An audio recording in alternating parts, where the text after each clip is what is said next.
This lecture will take us from the Archaic period into the transitional period and then eventually the High Classical period, where we're going to spend a lot of time.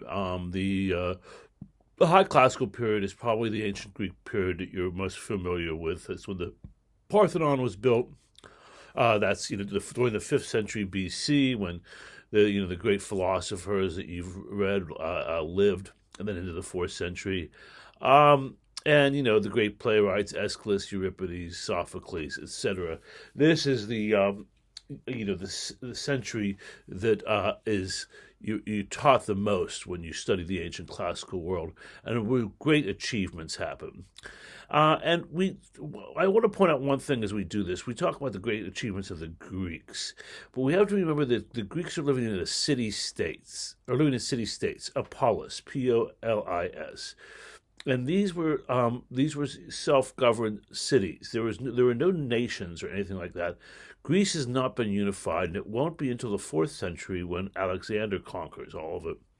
It's just city-states. And so a lot of times when we say, well, the Greeks did this and the Greeks did that, well, really what we're going to see is actually it's really mostly Athenians who did these things. The word Greek didn't even exist at the time. They called themselves a variety of things that basically meant that they all spoke generally the same language. But they really saw themselves as citizens of their city.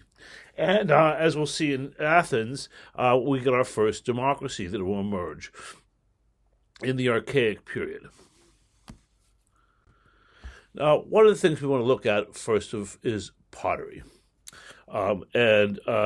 We start to get, at this point in time, the names of the artists.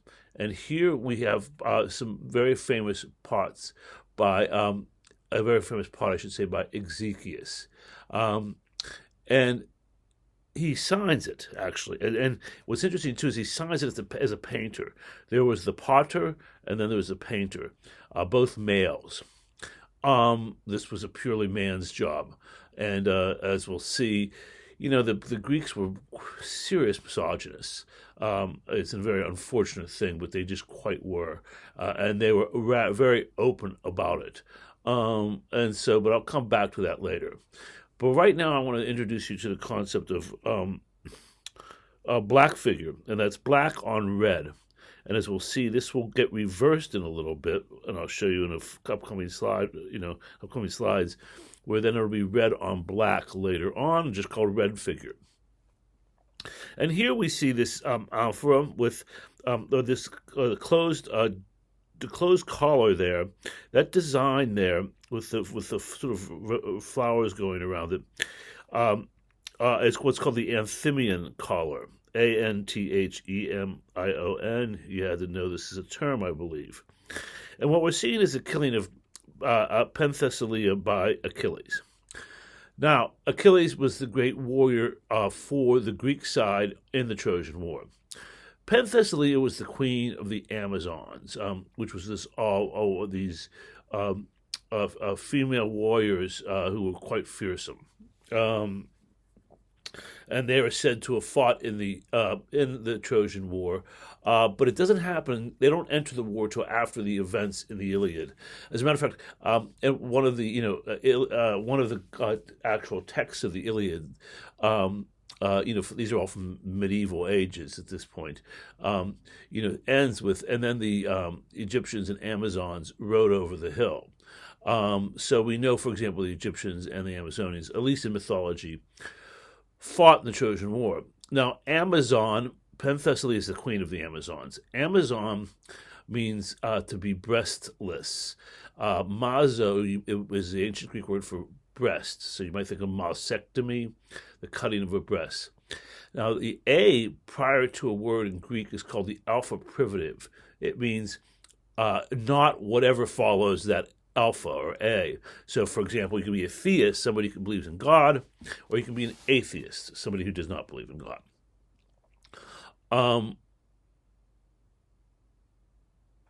And so we see, the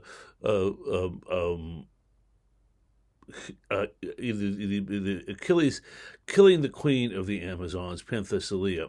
Notice, by the way, that the differentiation in skin colors for man and a woman, This, just take my word for it, is following the Egyptians. I believe we talked about that in the ancient, the Bronze Age period.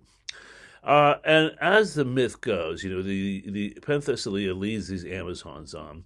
Oh, and they're breastless, by the way, because they would cut off their breasts so they could shoot a bow and arrow better. So that just shows what fearsome warrioresses they were. And the queen of the Amazons fights with Achilles, and Achilles kills her. And we see that moment here. But in typical Greek style, right as he's killing her, he locks eyes with her, and they fall in love. But it's too late, and she will die. And so, it's classic Greek irony and story to this. And we see him in a very dominant position, forcing his spear into her chest. She defends herself with her spear unsuccessfully. Notice the plumes on the helmets much later. Once again, these plumes come in later. Their bodies are sort of twisted on swivels here. Achilles on the left has legs in profile, but his torso completely frontal. And pretty much the same with Penthesilea, but it's getting a bit more naturalistic and in their turning, and we'll see that progress over time, and that the Greek artists will get better and better with their depictions of humans. But notice that one thing we see in Achilles, even though he's black, and then there's the highlights for his muscles, but his eyes are white. And that reminds everybody of the story. Now, interestingly enough, this was a pretty famous story amongst the Greeks, but Ezekiel makes sure we know what we're seeing, because even on parts of the vase writes their names, so we know for certain that that's the story that's being depicted. And another thing I just want you to pay attention to is the fact that we're going to see a lot of Greek mythology now occur in the pottery and art in general. Also notice that unlike the geometric period, the Orientalizing period, we're getting just a single shot here. It's not cluttered with a whole bunch of iconography. There's just to focus on Achilles killing Penthesilea. So that aspect of the pottery disappears. And this is, a classic Athenian black figure. The Athenians will make some of the best pottery in Greece at this point. And we see this focus on mythology here. Now, we have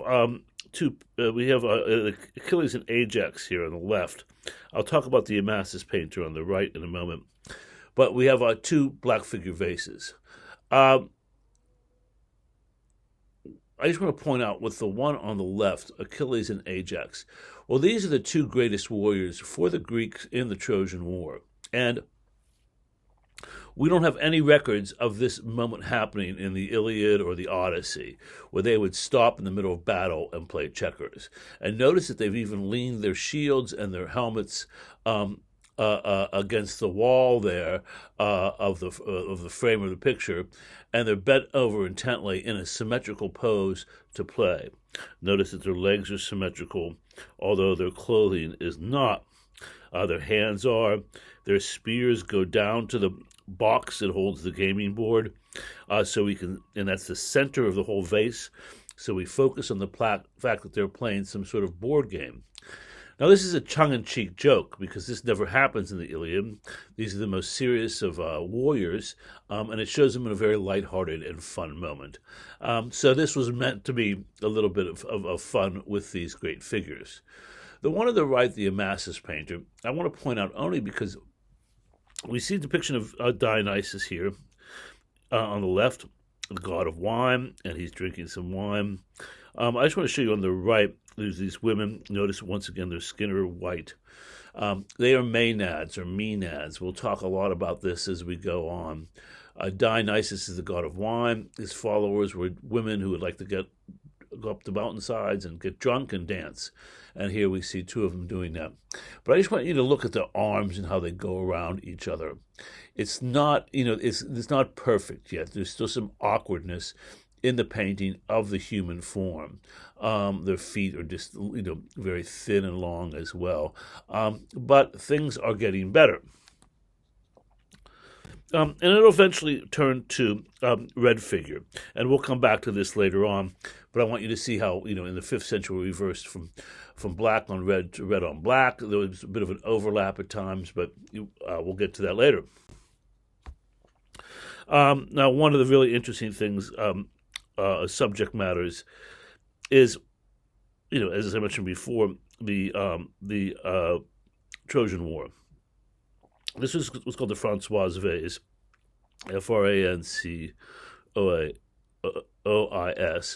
and it's in a series of registers that show the various events leading up to the Trojan War, and some stories that even happened before the Trojan War.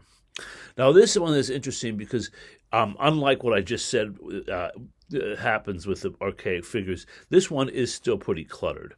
And it has a lot of detail on it, and it's divided into registers. But nevertheless, it is a black figure.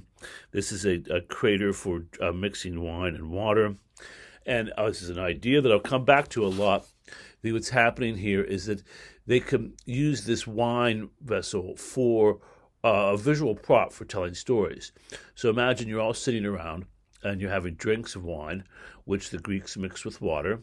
And so you'd go up here and you would ladle your wine into a cup. And then you could, if you were telling a story, which they did a lot of in the ancient Greek world, you could use this as a visual aid. And what it does have are the climaxes of various epics. So it can be used for a number of stories. And we'll see, this is how, people entertain themselves in the evenings. This is how we have, Homer, quite frankly. Homer really never wrote down his work. It was written down later. It was just an oral tradition. It was memorized and sung. So we get those events here. And this is a interesting vessel. This is a type of vessel that's only used for wedding gifts. And it shows the wedding of Peleus and Thetis. These are the parents of Achilles. And it's sort of with the marriage of Peleus and Thetis, the events that will lead into the Trojan War begin. But the idea, but it just shows their marriage here, so it's appropriate for a marriage vessel. It's a fairly large vessel, it's about waist high. And showing, once again, just some mythological characters. We won't go too much into detail with these ones.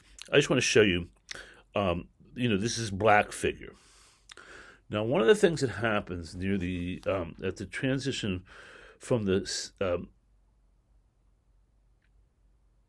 6th into the 5th century, that is in the 500s into the 400s, 6th century BC, is that there's the emergence of Persia, and it will become the most powerful empire on the planet up to that time. We can see in the map in the upper left that though its heartland is where modern-day Iran is, right? Iranians are descendants of the Persians. The Persians were a tribe of the people that lived in what's modern-day Iran. And they would take over what's modern-day Iran and then expand. And they'd go well down into India, down to the Indus River Valley. So they'd cross the Himalayas. They would take the Middle East. They would take Turkey. They would go into North Africa, Northeast Africa, take Egypt, which was a big claim, which was, they had a lot, that Egypt was the breadbasket of the men. So it was good for a lot of money. And then even into Greece. However, they would twice be stopped in Greece, with the Battle of Marathon in 490 BC and the Battle of Salamis in 480 BC. And both of these battles, as far as the Greeks were concerned, were these were David and Goliath fights. The Persians were by far the most powerful nation around, and Greece was just a series of city-states. And indeed, we say the Greeks won the battle. It's primarily the Athenians that won the battle, although the Spartans would help out at times. We see on the right there, there's an image of Zoroaster. He's the god of, or the chief, cleric for Zoroastrianism. A faith, a dualistic faith at the time. And we see him with his head plopped on top of a winged orb. A winged orb is an Egyptian symbol it was shared in Mesopotamia, but then they would add his head. And here we have some various shots of the site of Persepolis, the capital of the Persians. And they would, conquer all these areas, but they would be unsuccessful in getting Greece, and this would seriously transform Greece, and we'll see give rise to the Parthenon. It would reinforce their ideas of a democracy, which I'll come back to in a moment, which only the Athenians had. Well, I won't say only, but primarily the Athenians had. A couple other cities did too. And so with that defeat, they really felt emboldened, and the 5th century would greatly emerge out of that. We would get our first historian, Herodotus, who writes about the Persian Wars, etc. And I'll be talking a lot about this in upcoming lectures.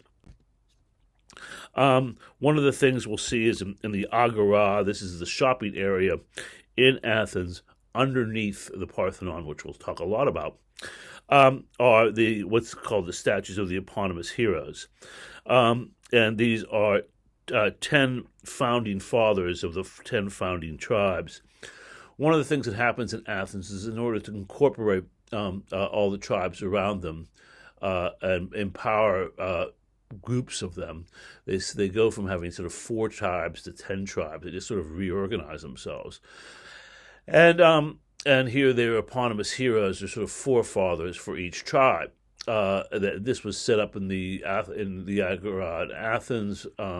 Once again, I'll show you a map later on. It's underneath the Parthenon. I should say below it, to the side. It's a big shopping area. We just have the base for it now. And as I said, democracy would emerge in Athens, and then go to some other areas. It would emerge in the 6th century. It was a pretty radical democracy. A lot of people were involved. And if you keep in mind that these are city-states, and only men could be in the government, no women or no slaves, and they had a parliament of like 400 people. And so there was a good chance, if you're an adult male, at some point in your life you would serve in the government, at least in this parliament called the Boule, Boule.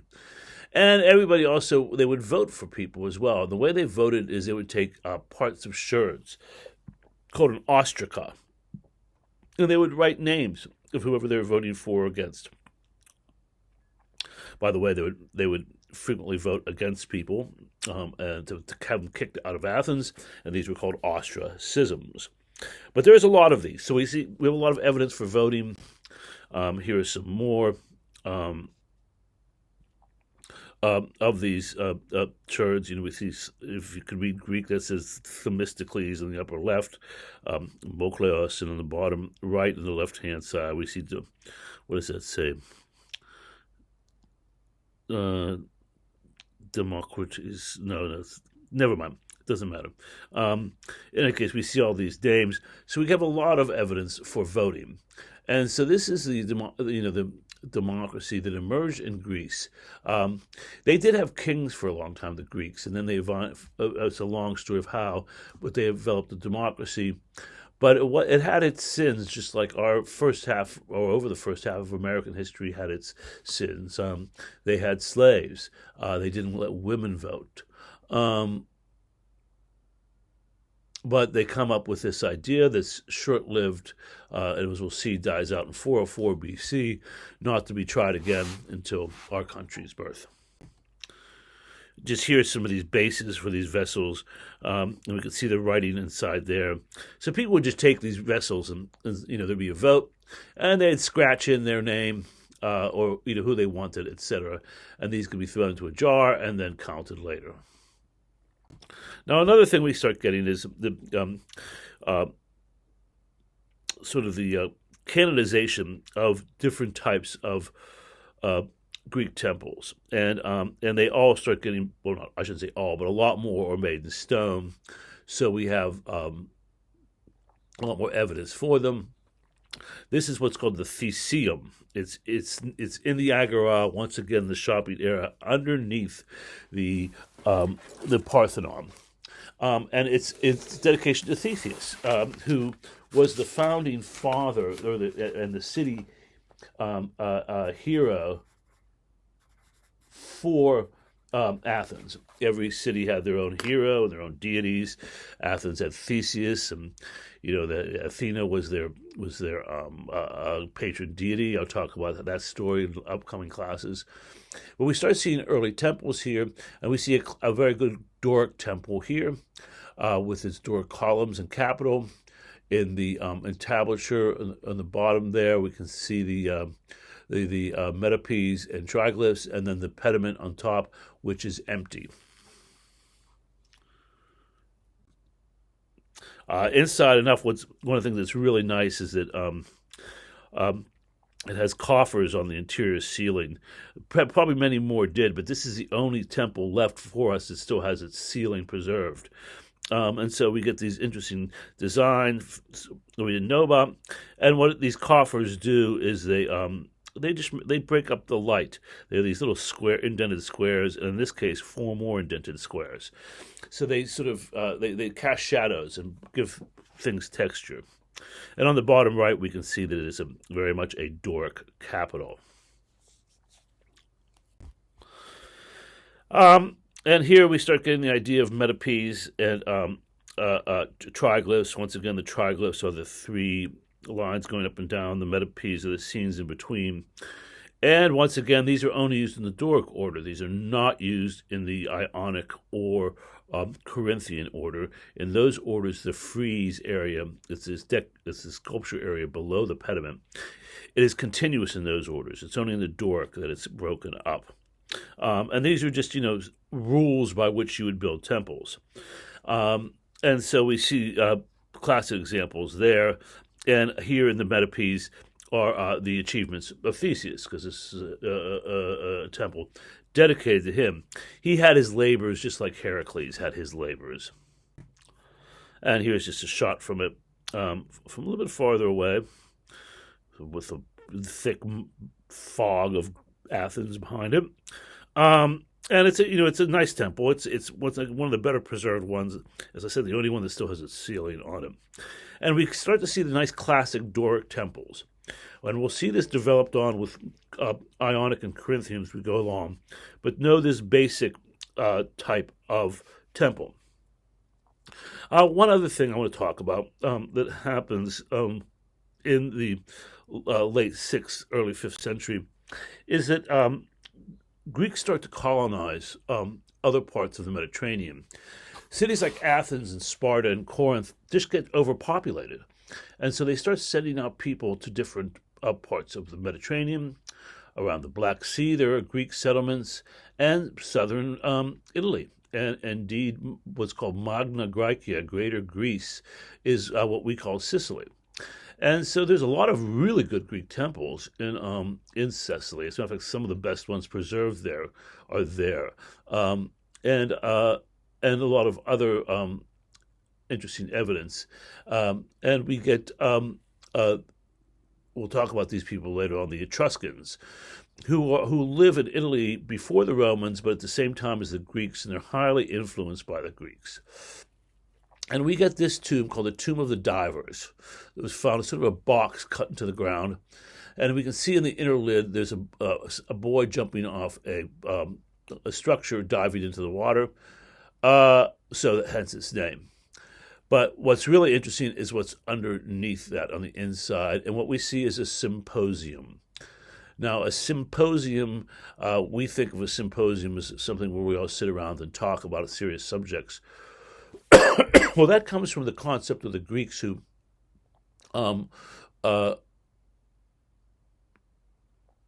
where they had these serious discussions, but it was around drinking wine. And symposium, excuse me, simply means drinking together.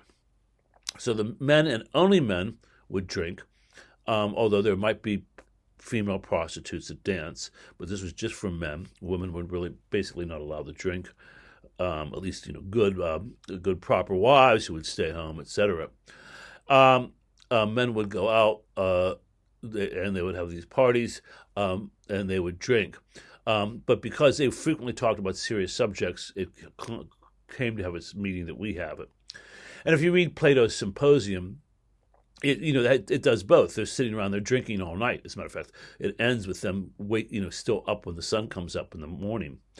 But they discuss what love is. So the subject, they get together and say, what are we going to talk about? We're going to debate love. And so each of them give a famous speech or a speech on love. They've become famous. So that's what a symposium was. And so we see that here in the interior. And what's interesting is they're playing a drinking game, our oldest known drinking game called Kotabos. We see men here reclining, and they have that cup in this guy on the right, in his right hand, the man on the left, he's drinking from it. I'll show you pictures of this in a moment. But these are very sort of odd drinking cups. They're very flat and sort of difficult to drink from. It would require two hands. It's very shallow and broad, so the wine could spill all outside of your mouth. But they weren't built so much for drinking as they were for playing this game, Kotabos. Here are some a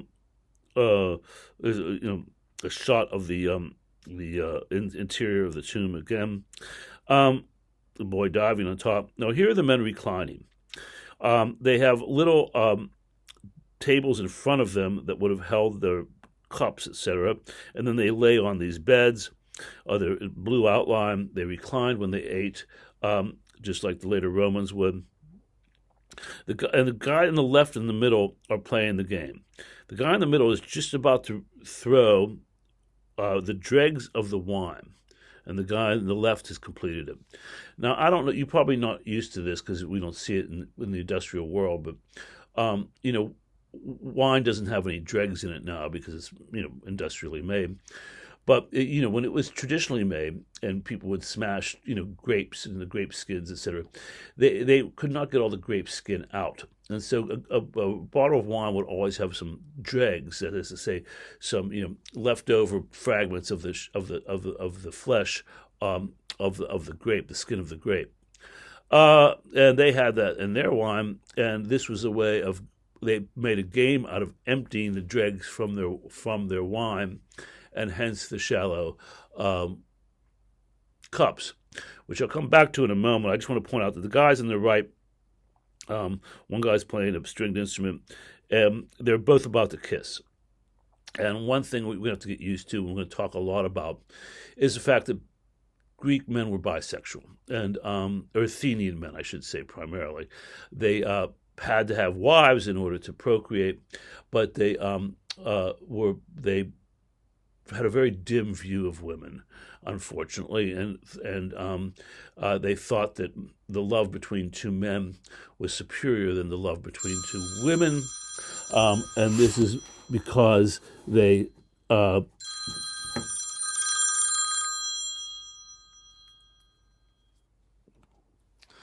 sorry about that. This is because they they just had a grim view of it. It was a very patriarchal society. We even see in the philosophy and the writings of how they're just sort of open about their dismissiveness of women. It's interesting. They took the sexual arguments and sort of the opposite of they're posed in the modern world, where they said there's obviously biological imperatives for a heterosexual relationship. This is how we procreate. But rather than seeing the love between two men as unnatural, they thought it was more philosophical. It was more ethereal, mental. It was something that you had to think about more, and therefore better than the love between a man and a woman. And so they were actively engaged in homosexuality, and as we'll see, frequently with boys. Now, these are not prepubescent boys, but they are certainly they're recently pubescent, underage by our standards by far. But the Greeks practiced this all the time, and was even in the great play by Euripides, the Medea, where Jason dumps Medea, and she kills him, or no, she kills their children to get back at them. But she complains, and all the women in the class should read this because you'll understand the speeches by Medea still, ring true to this very day. But at one point, she says, once he gets bored with us, with women, then he moves on to, another. Well, in the Greek, it's not another woman, it's a boy, but that doesn't get translated for us. And that's, what happened, and they were quite open about it. So these symposium were places where they would drink and there would be sex. And here we see on the right, a couple guys. These are other parts of the interior of the tomb that you can't see, but a couple guys, dancing behind a flute player. Notice on the bottom right, that's a boy, young naked boy, and he's bringing wine. He's filling up cups of wine and bringing it to the men who are drinking. And here we see it again. We see a couple sides of it. And so apparently this guy liked his symposia, and this was recorded for him in his death. We have lots of descriptions of it. Now, so see this cup. It's called a kylix. Very flat, hard to drink from, but it's good for this game. And they apparently, they would have, it was a really strange game. They would have like this little vessel, on top of just balanced a little bit on top of a very thin stick. I'll show you in a moment. And if they hit it with the dregs, they'd knock it off. And that's the point of the game. It's not too, sophisticated or thoughtful, but no drinking game really is, after all. And we see this man here in red figure, notice, holding two cups, so he's a double-handed drinker here. Notice that his posture is pretty good. The transition from his waist to a three-quarter view of the torso is actually quite good. He's very muscular, showing the idealized human form that the Greeks liked, especially with the man, but still some problems with the eyes, getting better, but still frontal eyes on profile head. But the fingers and the arms are well handled. And we see this quite often. And these are always on the bottom of drinking cups. So when you lifted the cup up to your face and drank it, the people you were drinking with would see this side of it. And this guy's partying with a little ribbon around his head, and he's having fun. And we even see women participate in the game. Now, a good woman would not attend these parties. But there were professional prostitutes called eteria otaira that they were prostitutes. But interestingly enough, they were also well educated, and they could play musical instruments. They could recite poetry. They were entertainers in a number of different ways. And these are the only women that were really shown out drinking. And we see this woman here is a two-handed drinker as well. Hard to nail the gender of this one, but this person's drinking while throwing the dregs. So we see it's quite common. And here we see on the right the red figure vessel where the guys are partying, and one guy's playing this double flute, and the other men are dancing around. Well, on the right, they're engaged in a little bit more than just dancing. And one of the things that it's hard to tell here, but frequently, it'll be one bearded man and then one young man. I'm not justifying it. I'm just telling it like it is. When I was a student, they barely touched on this concept, and this artwork was not shown in textbooks. It now is. And on the upper left, there's a fun one where a guy's getting sick and he's about to vomit into that big cup or vessel into the side of the bed, and a young man is helping him. So the Greeks like to have, make fun of themselves in these drinking cups. And here, once again, we see two men right? The guy on the left has the beard; he's older, and the guy in the middle is younger. And this is just how it was. They would talk openly about their relationships with young boys, and indeed the young boys would talk openly about their relationship with older men. This is not justified, but one of the things that did happen along the way was that they would also educate the men in how to speak so they could be in the parliament, in the government, and also how to fight so they could be in warfare. But along with that became a sexual relationship. They liked homosexuals fighting together in war because they thought they would fight more strongly for one another, or more vehemently. So very much different than our approach now. Remember, these are all pre-Christian societies. They had much different views of sexuality than we do. Much, much, much different view of sexuality than the Christian world does. And the Greeks were quite open about their homosexuality at this time. Oh, and I just wanted to show you, here's the kylix, how this sort of, you can see how shallow they are with these two large handles sticking out. So you can, fling the kylix and have the dregs come out. Here's some drawings of it. They're not too big. They're, about a foot across, maybe a little bit more. But they're made specially for this game and for drinking. And here we see some more. They like to show parties, of course, because they're drinking vessels. And here we see women with men. The men are reclining, the women sort of on top there, and the one woman in the middle is engaged in kissing. Actually, we see sort of progression of this woman, perhaps. We see them walking over from on the left-hand side, kissing, and then she's playing this kotavos here on the right-hand side. And so we see all the stages, quite frankly, of a party. And then the little boy under the handle who would serve the wine. Little boy, I should say a young man. More views of it, and here it is in this middle here. There's a young man playing a double flute here, and the older man with the beard, with his right arm on his head, enjoying the music while drinking. So just some more of these. And these are quite common, these vessels, and they're actually being shown now. This is actually on the other side of the vessel I just showed you. The boy that was under the right hand handle, and the last one is under the left-hand handle here. It's just been spun around.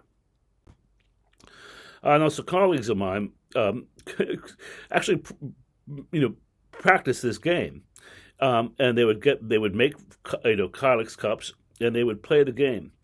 And you can see what they did here is there's that little thing on the left that stand, and it has just a little plate balanced on it. And the idea was to knock that plate off. Now, this game obviously made quite a mess, too, so it's hard to know what happened there. But this is our earliest drinking game that we know of. And here are some of the vessels that they made for that drinking game, kotavos. And so we will stop there and pick up with 5th century and red figure, etc., in the next lecture.